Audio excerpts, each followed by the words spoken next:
একই পনির কারি বারবার খেতে খেতে বোর। আজ আমি বানাচ্ছি পনিরের এমন একটি রেসিপি যার মধ্যে আছে সর্ষের ঝাঁঝ, চাটনির ফ্রেশনেস আর আছে স্মোকি ফ্লেভার। বাঙালির পনির হয় মিষ্টি মিষ্টি, নয় একটু ঝাল ঝাল পছন্দ করেন, কিন্তু আজকের পনিরটি হবে একদম চাটনির ফ্লেভারের, মানে একটু টক টক। তো চলুন দেখে নেই আমাদের এই টক টক চাটনি ফ্লেভার পনিরের রেসিপিটি। আমি প্রথমেই কি কি উপকরণ লাগবে তা নিয়েছিলাম পনির, টমেটো পেস্ট, রসুন, পেঁয়াজ, ধনেপাতা, আর নিয়েছি ভেজে রাখা কাজু, সর্ষে আর তেল। এবারে মিক্সিং গ্রাইন্ডারে দিয়ে দেব কাঁচা লঙ্কা, আর দেব রসুন, এক মুঠো ধনেপাতা, আর ভেজে রাখা কাজু, তিল এবং সর্ষে। সমস্ত উপকরণগুলো দিয়ে পরিমাণ মতো জল দিয়ে একটা স্মুথ পেস্ট তৈরি করে নেব। এটি হচ্ছে আমাদের চাটনি। এবারে একটি ফ্রাইং প্যানটা গরম হয়ে গেলে দিয়ে দেব পরিমাণ মতো তেল। তেলটি গরম হয়ে গেলে দিয়ে দেব আমাদের টুকরো করে কেটে রাখা পনির। ও হ্যাঁ, অবশ্যই প্রথমে একটু নুন ছড়িয়ে দেবেন যাতে পনিরগুলো নিচে লেগে না যায়। এবারে পনিরগুলোকে খুব ভালোভাবে ভেজে নেব। আর দেব পরিমাণ মতো কাশ্মীরি লঙ্কার গুঁড়ো কালারের জন্য, যাতে পনিরের কালারটা সুন্দর হয়। পনিরগুলো ভাজা হয়ে গেলে মাঝখানে একটি বাটি বসিয়ে তাতে ঘি দিয়ে, আপনাদের কাছে যদি কয়লা না থাকে এইভাবে দারচিনিকে একটি পুড়িয়ে ঢাকনা দিয়ে রেখে দিলেই একটা স্মোকি ভাব চলে আসবে। এবারে একটি কড়াইয়ে বসিয়ে কড়াইটা গরম হয়ে গেলে পরিমাণ মতো তেল দিব এবং দেব 1 চামচ পরিমাণ মতো ঘি।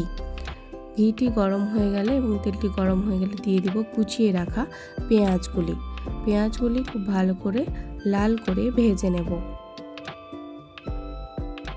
পেঁয়াজগুলি লাল করে ভাজা হয়ে গেছে। এবারে দিয়ে দেব আমাদের টমেটো পেস্টটিও ভালো করে মিশিয়ে একটু কষিয়ে নেব যতক্ষণ না টমেটোটির কাঁচা গন্ধ চলে যাচ্ছে। এবারে যোগ করব ফেটিয়ে রাখা টক দই। এই সময় গ্যাসের ফ্লেমটি লো রাখতে হবে যাতে টক দই ফেটে জল না ছেড়ে যায়।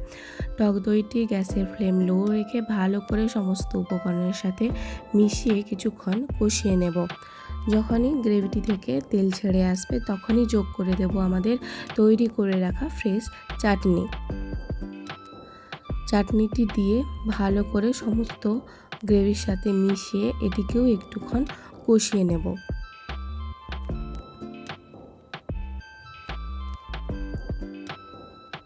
দেখুন এবারে কষানো হয়ে গেছে। পরিমাণ মতো একটু জল দিয়ে দেব, ওই যে চাটনি ধোয়া মানে মিক্সির যে জলটা ছিল সেটাই দিয়ে আর 1 মিনিট মতো কষিয়ে তেল ছেড়ে এলেই যোগ করে দেব আমাদের ভেজে রাখা স্মোকি ফ্লেভারের পনিরগুলি।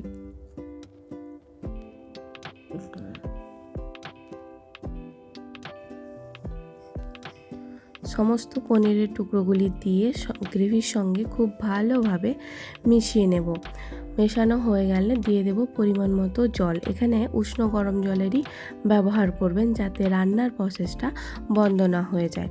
এখানে দেব অল্প পরিমাণ চিনি ব্যালেন্স করার জন্য, আর দেব পরিমাণ মতো লবণটা আপনারা টেস্ট করে দেবেন, যেহেতু পনিরেও লবণ ছিল আর আমি যেহেতু গ্রেভির সময় লবণ কম দিয়েছিলাম তাই এখানে একটু লবণ দিয়ে দিয়েছি। 1 মিনিট ফুটিয়ে নেব পনিরেরটা ওই গ্রেভিটি। তারপরে ওপর থেকে ছড়িয়ে দেব লেবুর রস। আমি এখানে একটি লেবুর রস বের করে রেখেছিলাম। লেবুর রস তারপরেই ছড়িয়ে দেব ধনেপাতা।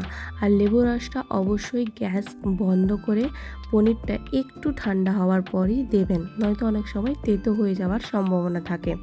আর একটু গাঢ় হয়ে এলেই বন্ধ করে দেবেন, কারণ পনিরটা যখন ঠান্ডা হবে গ্রেভিটা কিন্তু খুবই গাঢ় হয়ে যাবে।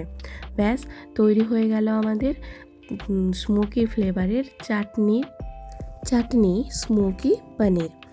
এই পনিরটি আপনারা যে কোনো গরম ভাত বা রুটি পরোটার সাথে খেলে জাস্ট জমে যাবে। বাড়িতে অবশ্যই একবার ট্রাই করবেন, আর কেমন হলো তা কিন্তু জানাতে ভুলবেন না। আজকের এই রেসিপিটি যদি ভালো লেগে থাকে তাহলে অবশ্যই একটি লাইক এবং বন্ধুদের সাথে শেয়ার করবেন, আর সাবস্ক্রাইব করে আমাদের পাশে থাকবেন। সবাই ভালো থাকবেন, সুস্থ থাকবেন। নমস্কার।